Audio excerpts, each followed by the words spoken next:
Hi hello నమస్తే. ఇక్కడ నేనేం చేస్తున్నా అంటే 2 నెలల కిందట నిమ్మకాయ పచ్చడి ఊరబెట్టిన. ఇప్పుడు ఆ ఊరబెట్టుకున్న నిమ్మకాయ పచ్చడిలో కారం ఉప్పు కలిపి పోపేసుకుంటున్నా. నిమ్మకాయ పచ్చడి ఎట్లా పెట్టుకోనో లాంగ్ వీడియో చేసిన, నా ఛానల్లో ఉంది, చూసేయండి. ఇట్లా 2 నెలల ముందట ఊరబెట్టుకున్న నిమ్మకాయ పచ్చడిలో సరిపడా కారం ఉప్పు వేసి కలిపి కాసేపు పక్కన పెట్టుకోవాలి. ఇక్కడ నేను సాల్ట్ కలిపిన కారం వేసుకున్నా. ఆకుపొడి అంటారు కదా, అది పచ్చళ్ళల్లో ఆకుపొడి వేసుకోవాలి. తర్వాత ఇట్లా స్టవ్ పైన ఆయిల్ పెట్టుకొని, ఆయిల్ వేడెక్కిన తర్వాత కొన్ని ఆవాలు, కొంచెం జీలకర్ర, మెంతులు వేసి వేయించుకున్నా. తర్వాత కొన్ని ఎండుమిర్చి వేసుకున్నా.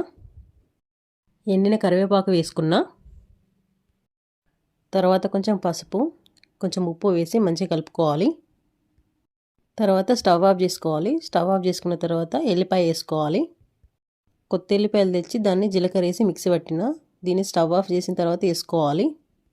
తర్వాత పోపు అంతా చల్లారిన తర్వాత ఇట్లా పచ్చళ్ళు వేసి మంచిగా కలుపుకోవాలి. దాన్ని ఆ పోపు అంతా మంచిగా పచ్చళ్ళలో కలిసేలాగా కలుపుకోవాలి. మంచిగా కలుపుకున్న తర్వాత దాన్ని ఒక డబ్బాలోకి తీసి పెట్టుకోవాలి.